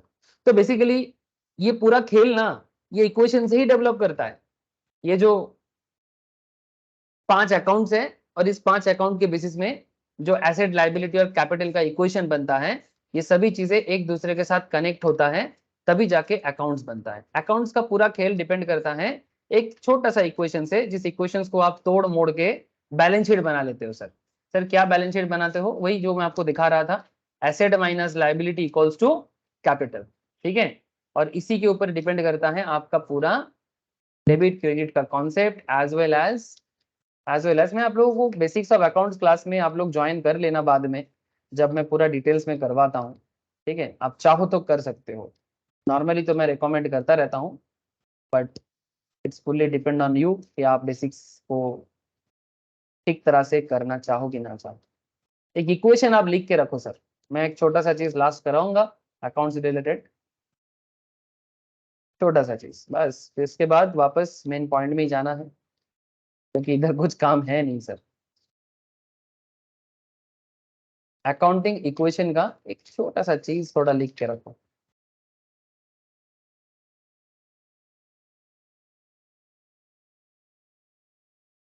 लिख लो सर, लिखो कि अकाउंटिंग इक्वेशन बोल के। मैं अभी थोड़ा सा बताया सर, मैं डिटेल्स में या फिर एकदम क्रोनोलॉजिकली नहीं चल पाया, लेकिन हल्का आइडिया दिया कि डेबिट क्रेडिट के पीछे का रूल क्या है, क्यों है। बेसिकली उनके लिए बोला जो अकाउंट भूल गया है या फिर कभी नहीं किया। पूरा अकाउंटिंग सिस्टम इस पर्टिकुलर इक्वेशंस पे बना है sir. Asset equals to liability plus capital, इसको आप तोड़ मोड़ के लिख सकते हो। अगर asset equals to liability plus capital है तो आप ऐसे भी लिख सकते हो ना, asset minus liability equals to capital. या फिर आप ऐसे लिख दो कि कैपिटल इक्वल्स टू, क्या लिख सकते हैं सर, कैपिटल इक्वल्स टू, अच्छा कैपिटल इक्वल्स टू क्या हो जाएगा, लाइबिलिटी, फिर ऐसे नहीं liability minus asset, liability minus capital, नहीं एसेट लाइबिलिटी माइनस एसेट, ना capital minus liability, capital equals to, capital equals to liability, asset minus liability. ओ अच्छा, ये तो मैं ऑलरेडी बताया, sorry. Asset equals to liability plus capital, asset minus liability equals to capital. ठीक है, और क्या इक्वेशन बन सकता है यहाँ से, asset equals to capital plus liability. Set, ये भी तो हो गया है, asset equals to capital plus liability. হতে পারে লাইবিলিটি কি করে বের হবে? ঠিক আছে, হয়ে গেছে, আমি যেটা বলার বলে দিয়েছি। as capital equals to asset minus liability, asset equals to liability plus capital। अब आपको और भी कुछ बनाना है, लाइबिलिटी इक्वल्स टू भी आप बना सकते हैं, লাইবিলিটিটা বেরানো বেরা যায় অ্যাসেট মাইনাস ক্যাপিটাল করে। एसेट माइनस कैपिटल, हाँ वो भी मिलता है, एसेट माइनस कैपिटल। चलो, तो ये अलग अलग इक्वेशन फॉर्म कर सकते हो, बट सबसे पॉपुलर जो फॉर्म होता है that is asset equals to liability plus capital. इसके ऊपर तो मैं जब अकाउंट्स पढ़ाता हूँ ना सर, उसमें पूरा डिटेल सॉल्यूशंस करके आपको बैलेंस शीट तक लेके जाता हूँ कि कैसे बैलेंस शीट टैली करते हैं। ठीक है, मैं फिलहाल तो इतना नहीं बोल पाऊंगा, आपको एक छोटा सा आइडिया दे दिया कि सर डेबिट क्रेडिट के पीछे का रीजन क्या होता है। अब चलो वापस, ठीक है, बाद में रिवाइज कर लेना एक बार कि आखिर डेबिट क्रेडिट क्या होता है, एसेट के केस में क्या, लाइबिलिटी के केस में क्या, कैपिटल के केस में क्या, रेवेन्यू के केस में क्या, और एक्सपेंस के केस में क्या। जिसको गोल्डन रूल याद है वो गोल्डन रूल को याद कर रखे, मैं मना नहीं करूंगा। गोल्डन रूल कुछ इस तरह का है, चलो ये भी लास्ट एक पॉइंट ये भी बता देता हूँ। गोल्डन रूल में 3 अकाउंट होते हैं, एक real account, real nominal personal, एक नॉमिनल अकाउंट और एक पर्सनल अकाउंट, है ना। रियल अकाउंट में क्या करते हैं सर, बोलो। comes in debit or goes out. हाँ, very good sir, very good. अब तुम ये वर्ड यूज कर सकते हो, ठीक है। व्हाट कम्स इन, मैंने एसेट अगर बिजनेस में आता है, ठीक है, तो उसको डेबिट करते हैं। एंड व्हाट गोज आउट, मैंने एसेट अगर बिजनेस से चला जाता है तो क्रेडिट।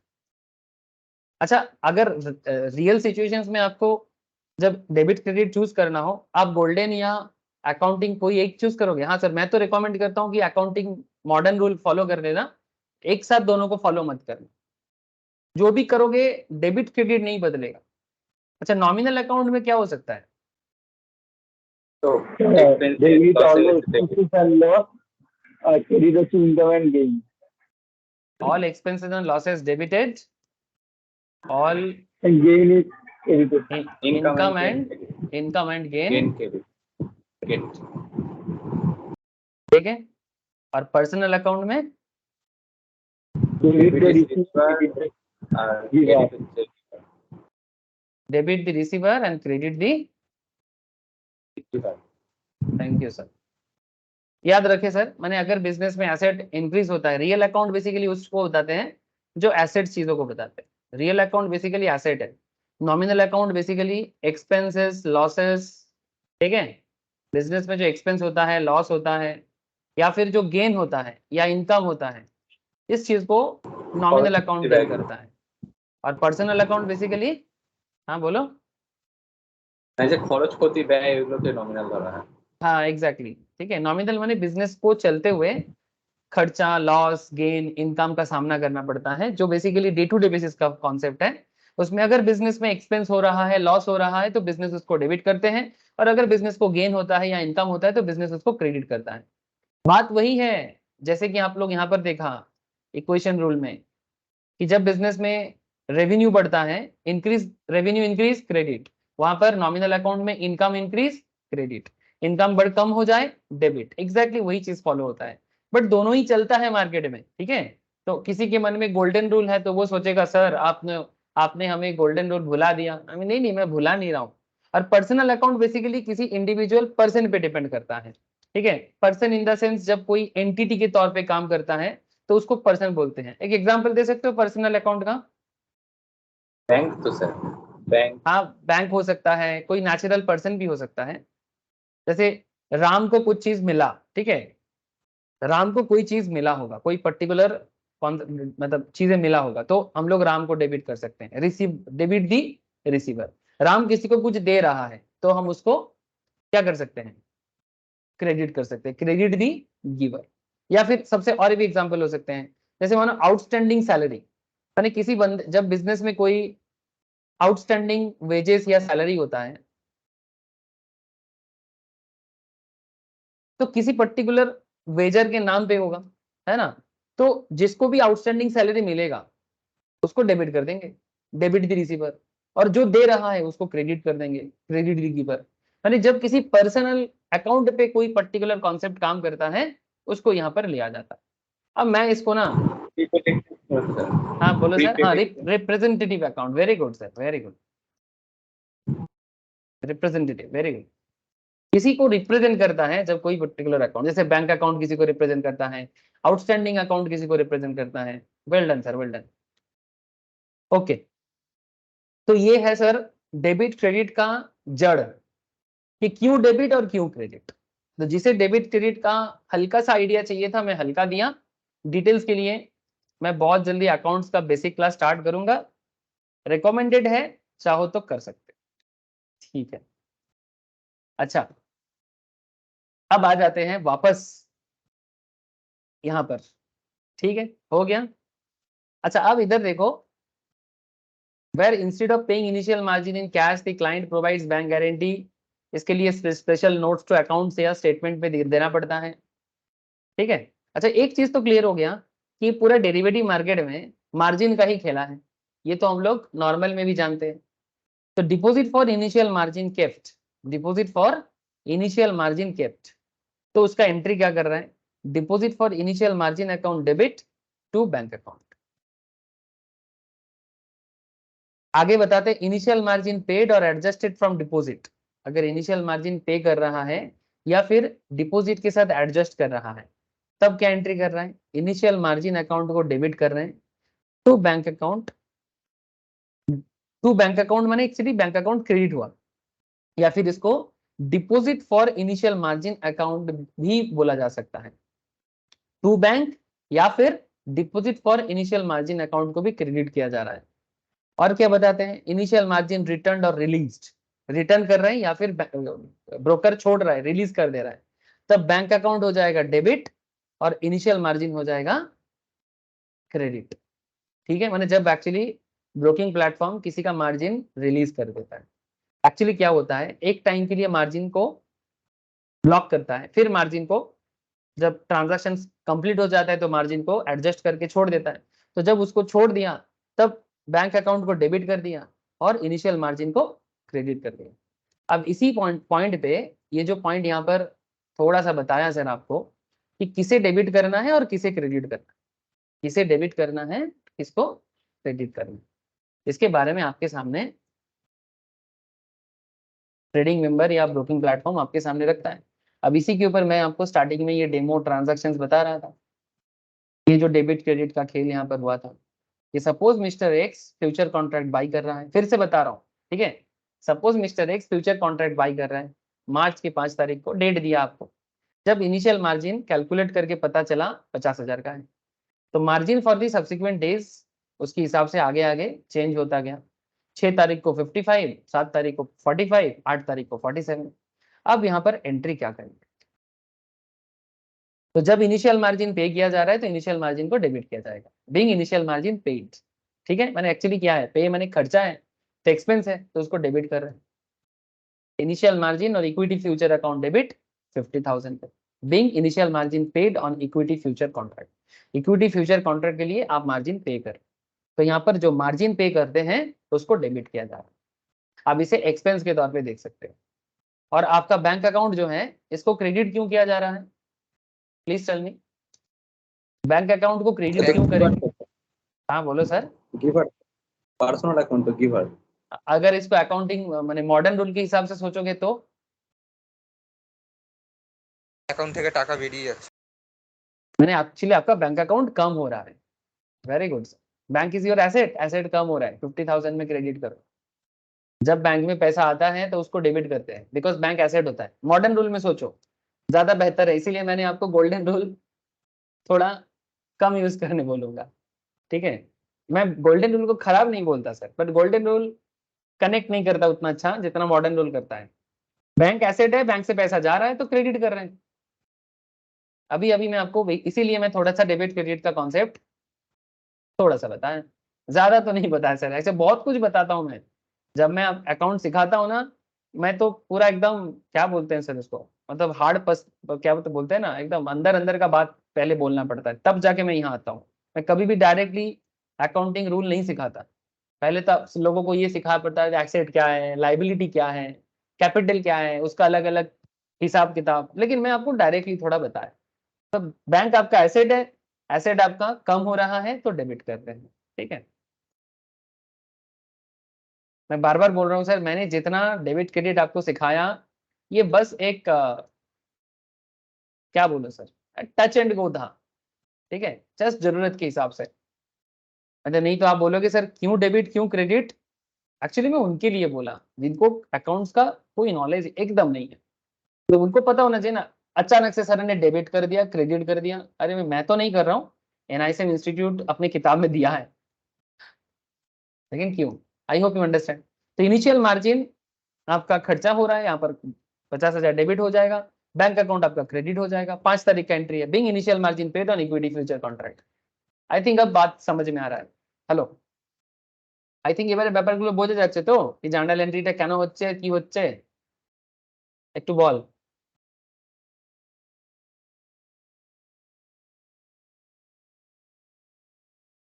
বোঝা যাচ্ছে না?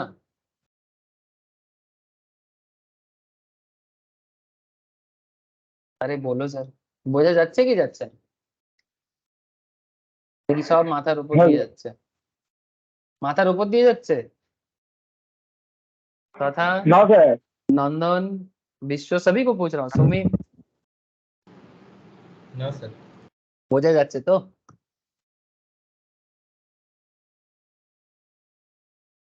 तो सर ये तो 5 तारीख का एंट्री हो गया मिस्टर एक्स का, 6 तारीख को एडिशनल दे रहा है सर, क्योंकि 55 लग रहा है ना, तो 6 तारीख को एक्स्ट्रा देना पड़ेगा, 50 तो था ही, अब और 5,000, मतलब जो मार्जिन था उसके ऊपर और एक्स्ट्रा एडिशनल मार्जिन आपसे पंप, जिसको पंप भी बोल सकते हो आप, ठीक है, पंपिंग। तो initial margin again, initial margin को वापस इक्विटी फ्यूचर अकाउंट को डेबिट कर देंगे, बैंक अकाउंट को क्रेडिट कर देंगे, being additional margin paid to the exchange. March के 7 तारीख को, मार्च की 7 तारीख को आपका मार्जिन कम हो जाएगा, जितना आपका जमा है उससे कम अमाउंट जरूरत है, ठीक है, तो इस बार क्या कर देंगे, बैंक अकाउंट को डेबिट कर देंगे और initial margin equity future account को क्रेडिट कर देंगे। सिंपल बात है ना, कि जब हम लोगों को ज्यादा जरूरत पड़ा था तब इनिशियल मार्जिन को डेबिट करना पड़ा था, बट इस बार तो कम जरूरत है, being margin refunded by exchange. तो जब एक्सचेंज रिफंड कर देगा मार्जिन, तब इनिशियल मार्जिन को क्रेडिट करना है और बैंक अकाउंट को डेबिट करना है, बिकॉज बैंक अकाउंट अभी बढ़ जाएगा, बैंक अकाउंट अभी इंक्रीज हो जाएगा, इसीलिए रिफंड हो जाएगा तो बैंक अकाउंट इंक्रीज होगा। यस और नो? हाँ सर।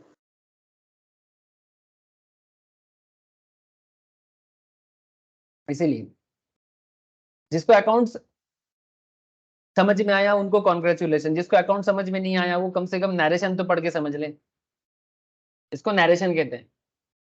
और ये जर्नल एंट्री में रूल्स हैं कि सिर्फ डेबिट क्रेडिट बोलने से नहीं होगा, आपको नरेशन भी लिखना पड़ेगा।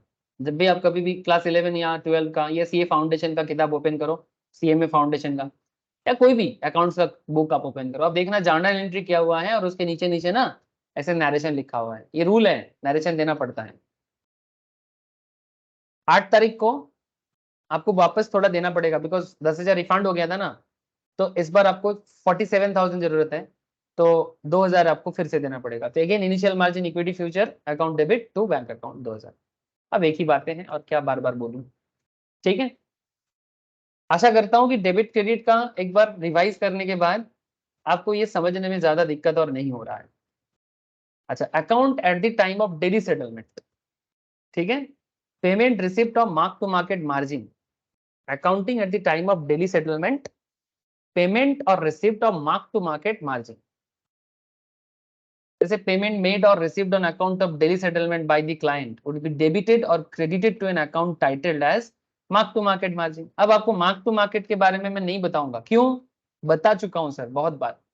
इक्विटी इंडेक्स हो या इक्विटी स्टॉक फ्यूचर अकाउंट हो, डेली हिसाब किताब को मार्क टू मार्केट बोलते हैं। Mark to market margin account can be maintained index और stock wise so as to facilitate calculations of provisions for loss. Such payment receipt can be through a bank account or through deposit kept with clearing member. ये जो पैसा payment होगा, ठीक है, या तो bank account के थ्रू से होगा या तो क्लियरिंग मेंबर के पास कोई डिपॉजिट है तो उसके थ्रू से होगा।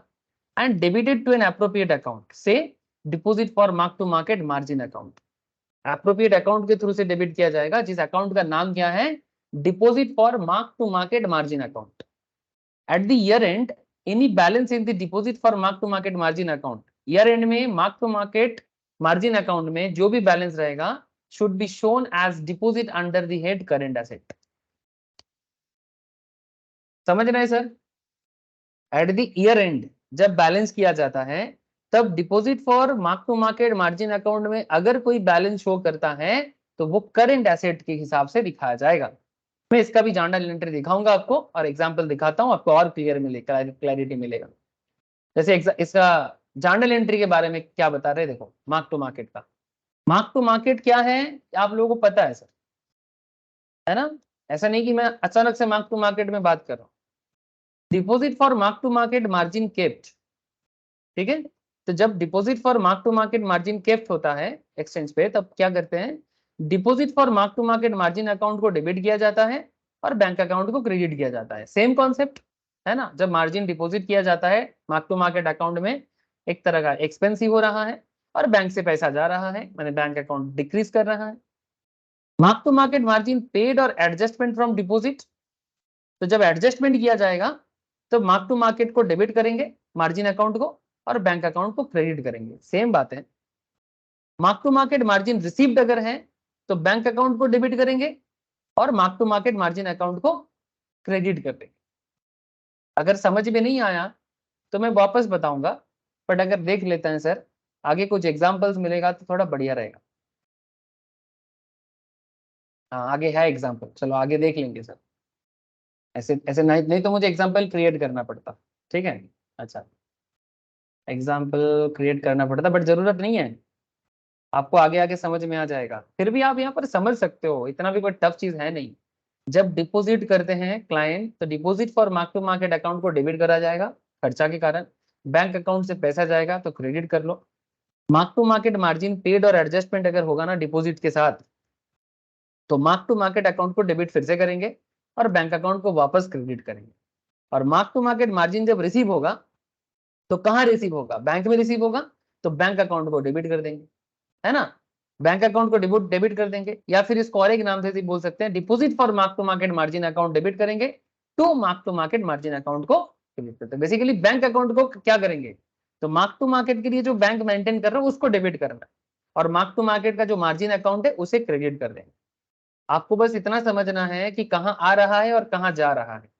अगर ये आने जाने का खेल समझ में आ जाए तो बात एकदम क्लियर है सर। अच्छा, debit credit balance in the mark to market margin, equity index, equity stock future account to the net amount paid received on the basis of movement in the prices of index future till the balance sheet date, जो भी होगा balance sheet date तक। Keeping in view prudence principle, provision should be created by a debit to the profit and loss account for anticipated loss. Anticipated loss माने loss हो सकता है, equivalent to the debit balance in the mark to market margin account, and net amount received represented by the credit balance in the mark to market margin. Being anticipated profit should be ignored and no credit for the same should be taken in the PL. Loss को anticipate किया जाता है, ये तो accounting principles है। Loss को anticipate करके debit balance maintain करना पड़ता है मार्क टू मार्केट मार्जिन में, माने लॉस के लिए, लेकिन प्रॉफिट को एंटिसिपेट करना इग्नोर करना पड़ता है। हम प्रॉफिट को कभी भी, ये अकाउंटिंग प्रिंसिपल है, फ्यूचर में प्रॉफिट होगा इसके बारे में कोई डिसीजन नहीं लिया जा सकता। इसीलिए प्रोविजंस फॉर बैड डेब्ट होता है। कभी आप सुने हो प्रोविजंस फॉर प्रॉफिट, या फिर प्रॉफिट हो सकता है वो पहले से एंट्री करना, एंटिसिपेटेड प्रॉफिट का एंट्री कभी भी नहीं करते सर। हेलो बोलो सर। yes. थोड़ा अकाउंटिंग रिलेटेड बात कर रहा हूँ, मे बी उनको समझ में आ रहा है जिनके अकाउंटिंग बेस स्ट्रांग है, जिनके अकाउंटिंग बेस थोड़ा हिला हुआ है उनको थोड़ा दिक्कत हो जाएगा, कोई बात नहीं सर। इसलिए ये अकाउंटिंग एरिया थोड़ा प्रॉब्लम करेगा, बट फिर भी सुनो ना, फिर भी सुनो ना। अब मैं आपको यहाँ पर ये जो बातें हैं ना, ये इसके लिए अकाउंटिंग प्रिंसिपल्स के ऊपर मैं कम से कम 12 प्रिंसिपल्स होते हैं सर। 12 प्रिंसिपल्स में से मैं 3 क्लास लेता हूँ, 4 क्लास ले लेता हूँ सिर्फ प्रिंसिपल पढ़ाने के। तो आप समझ रहे हो ना कि कितना डिटेल चीजें हैं। जो क्लास 10-15 क्लास लग जाता है उसको अगर एक क्लास में बताने जाओ तो कितना कॉम्प्लेक्स हो सकता है। फिर भी थोड़ा सुन लो, इतना भी क्या है, कुछ नहीं है, बाकी समझ जाओगे सर। ऐसे आप लोग एज एन अकाउंटेंट तो नहीं जाओगे, बट अकाउंट्स का बेसिक कुछ आइडिया लेके जाना चाहिए। इसलिए क्या बोला सर कि anticipated loss equivalent to the debit balance in the mark to market margin account में मेंटेन करना है, बट एंटिसिपेटेड प्रॉफिट को इग्नोर करना है और उसके लिए कोई क्रेडिट मेंटेन नहीं करना है।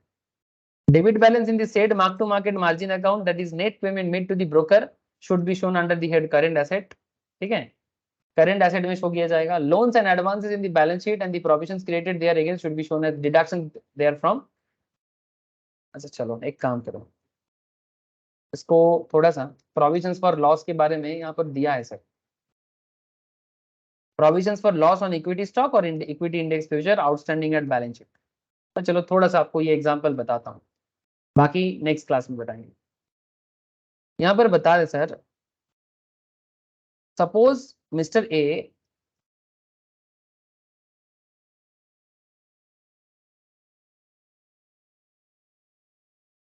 ए pays an amount of 5,000 as mark to market margin on equity futures contract. ठीक है, The following account entry would be made in the books of accounts. Mister A क्या कर रहा है, 5,000 mark to market margin account पे pay कर रहा है। तो mister A pays an amount of 5,000 as mark to market margin on equity future contract.